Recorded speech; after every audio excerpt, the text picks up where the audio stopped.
మరోవైపు వైద్యం చూస్తామని అంటే ఆరోగ్యశ్రీ బిల్లుల పరిస్థితి చూస్తే నెట్వర్క్ హాస్పిటల్స్కు ఈ 11 నెలల కాలంలో మామూలుగా ఆరోగ్యశ్రీకి నెలకు 300 కోట్లు ఖర్చు అవుతుంది. 11 నెలలకు ఈ పెద్ద మనిషి ఈ నెట్వర్క్ హాస్పిటల్స్కి పెట్టిన బకాయిలు ఎంతో తెలుసా? 3,500 కోట్లు. 3,500 కోట్లు నెట్వర్క్ హాస్పిటల్స్కు బకాయిలు పెట్టినాడు. అంటే ఆ 300 కోట్లు నెల నెల ఇవ్వాల్సింది 11 నెలల్లో ₹1 ఇలా. చివరికి నెట్వర్క్ హాస్పిటల్ ఆరోగ్యశ్రీ పేషెంట్లకు వైద్యం చేయడానికి సుముఖంగా లేని పరిస్థితి ఈరోజు రాష్ట్రంలో కనిపిస్తూ ఉంది. 104, 108 అంబులెన్సుల గురించి నేను చెప్పాల్సిన పనుల, గవర్నమెంట్ హాస్పిటల్ గురించి అంతకన్నా చెప్పాల్సిన పనుల, ఇక వ్యవసాయం గురించి మీ అందరికీ తెలిసింది. ఒక్క పంటకు గిట్టుబాటు ధర లేదు. రైతు అనేవాడు దళారీలకు ఈరోజు పూర్తిగా అమ్ముడుపోయిన పరిస్థితిలో ఈరోజు రైతన్న వ్యవసాయం చేయాల్సిన పరిస్థితి. పెట్టుబడి సహాయం కింద అప్పుడేమన్నాడు? జగన్ 13,500 ఇస్తా ఉన్నాడు. అది కూడా పిఎం కిసాన్తో కలిపి మేము వచ్చినామనంటే పిఎం కిసాన్ కాక 20,000 ఇస్తామని చెప్పి నమ్మబలికినాడు. ఈయన వచ్చాడు, కనీసం ఆ జగన్ అన్న ఉన్నప్పుడు ఆ 13,500 అన్న వచ్చేది. ఇప్పుడు అది బాయ, ఆ ఇస్తానన్న ఈ 20,000 ఇది బాయ. మరోవైపున రైతులకు ఆర్బీకేలన్నీ నిర్వీర్యం. ఉచిత పంటల బీమా పూర్తిగా ఎత్తేసాడు. సీజన్ ముగిసేలోగానే ఇన్పుట్ సబ్సిడీ వచ్చేదాన్ని కూడా ఊడబెరికేశాడు. వెరసి చూస్తే రైతులకు పెట్టుబడికి డబ్బులు లేకపోగా కనీసం రైతు పండించిన పంటకు గిట్టుబాటు ధరలు కూడా లేని పరిస్థితిలో ఈరోజు రాష్ట్రం ప్రయాణం చేస్తూ ఉంది. మరోవైపున చూస్తే వాలంటీర్ వ్యవస్థ లేదు, ట్రాన్స్పరెన్సీ లేదు, పారదర్శకత లేదు, స్కీములు లేవు. ఉన్నదల్లా ఏమిటి అనంటే రెడ్ బుక్ రాజ్యాంగం నడుస్తూ ఉంది. విచ్చల విడిగా కరప్షన్ జరుగుతూ ఉంది. మామూలు స్థాయిలో కాదు, విచ్చల విడిగా కరప్షన్ జరుగుతూ ఉంది. పోలీసులు పూర్తిగా వీళ్ళ కాపలాదారులుగా వాడుకుంటూ ఉన్నారు. వీళ్ళ బంట్రొత్తులుగా పోలీసులను వాడుకుంటా ఉన్న పరిస్థితులు కనిపిస్తూ ఉన్నాయి. ఇలాంటి పరిస్థితుల మధ్య జరుగుతూ ఉన్నాయి. రాష్ట్రంలో ఈ ఉప ఎన్నికలు జరిగాయి. నిజంగా కొన్ని ఉదాహరణలు చెప్తా. ఎంత దారుణమైన పరిస్థితిలో ఈ రాష్ట్రంలో ప్రజాస్వామ్యాన్ని వీళ్ళు నడిపిస్తూ ఉన్నారు అని అంటే, తిరుపతిలో మీ అందరికీ గుర్తుండే ఉంటుంది. 48 స్థానాలు మనం గెలిస్తే వాళ్ళు గెలిచింది 1 స్థానం. తిరుపతి పరిస్థితి, ప్రజలు ఓటేస్తే ఇచ్చిన తీర్పు ఏమైంది? అక్కడ తిరుపతిలో మొన్న ఈ మధ్యకాలంలోనే ఎన్నిక జరిగింది, డిప్యూటీ మేయర్ ఎలక్షన్లకు. ఏకంగా మన కార్పొరేటర్లు ప్రయాణం చేస్తూ ఉన్న బస్సును ఏకంగా పోలీసు వాళ్ళే అడ్డుకొని, పోలీసు వాళ్ళే దాన్ని బస్సును ఆపి, ఆ బస్సులో ఉన్న ఎమ్మెల్సీని, ఆ కార్పొరేటర్లను పోలీసుల ఆధ్వర్యంలోనే కిడ్నాప్. బస్సు నిజంగా సిగ్గుండాలి ఈ మాదిరిగా చేయడానికి. విశాఖపట్నంలో జరుగుతూ ఉంది.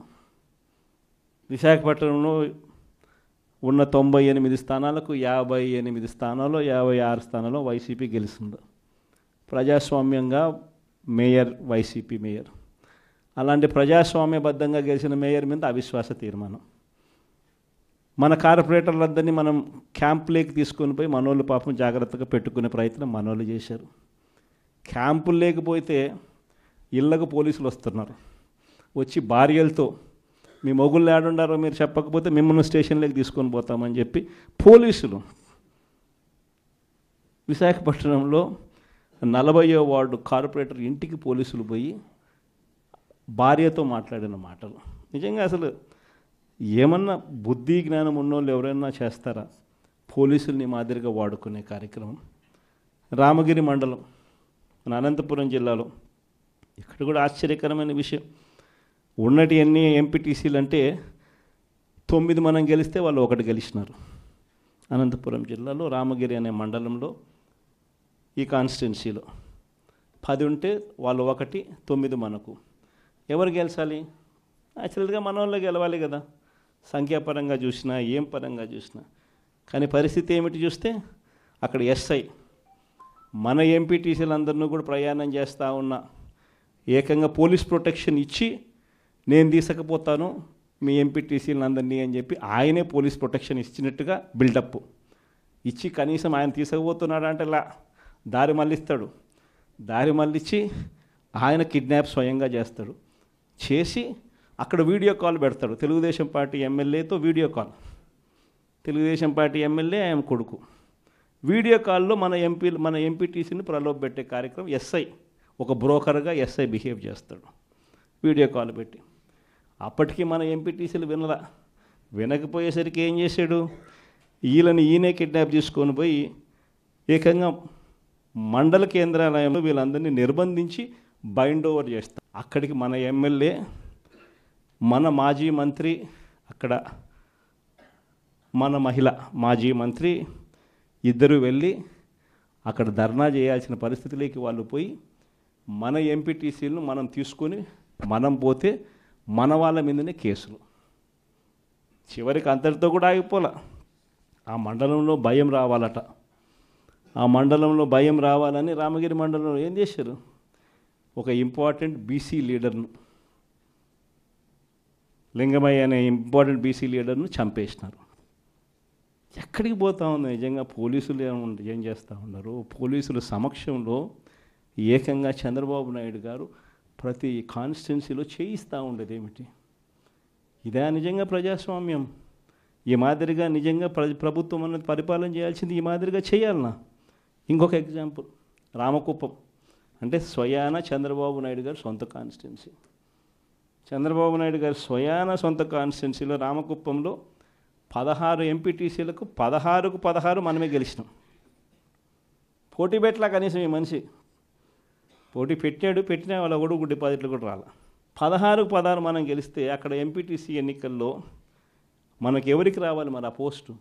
మనకే రావాలి కదా. అక్కడలా 6 మందిని ప్రలోభ పెట్టాడు, పట్టి 6 మందిని తీసుకున్నాడు. సరే 6 మందిని ప్రలోభ పెట్టి తీసుకుపోయినా కానీ మిగిలిన 9 మంది మనం మిగిలిన ఒకరేదో చనిపోవడమో అనర్హత జరిగింది, మిగిలిన 9 మంది మన దగ్గరే ఉండరు. అట్లా వేసుకున్నా మనమే గెలవాలి కదా. ఏం చేస్తున్నాడు, వాళ్ళు ప్రయాణం చేస్తూ ఉన్న బస్సులు దారిలో పోలీసులు అడ్డుకుంటారు. వాళ్ళని కౌంటింగ్ దగ్గరికి పంపించకుండా చంద్రబాబు నాయుడు ఏం చేస్తూ ఉన్నాడు, కోరం లేకపోయినా కూడా వాళ్ళ మనిషి గెలిచినట్టు డిక్లేర్. 6 మందే, ఈ పక్క మన దగ్గర 9 మంది ఉన్నారు, వాళ్ళు మన వాళ్ళే.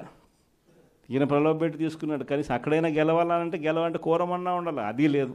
స్వయాన చంద్రబాబు నాయుడు గారు సొంత కాన్స్టిట్యున్సీ పోలీసులను ఈ మాదిరిగా వాడుకొని వ్యవస్థను కోరం లేకపోయినా కూడా డిక్లేర్ చేయించుకొని, అది కూడా ఏంది ఒక చిన్న ఎంపీపీ పోస్టు. ముఖ్యమంత్రి స్థానంలో కూర్చున్నాడు మనిషి రాష్ట్రానికి, కుప్పానికి ఆయనే ఎమ్మెల్యే అయినా కానీ ఒక ఎంపీపీ స్థానానికి ముఖ్యమంత్రి స్థానంలో ఉన్న వ్యక్తి బలం లేకపోయినా నెంబర్లు లేకపోయినా వ్యవహరిస్తూ ఉన్న తీరు ఇది.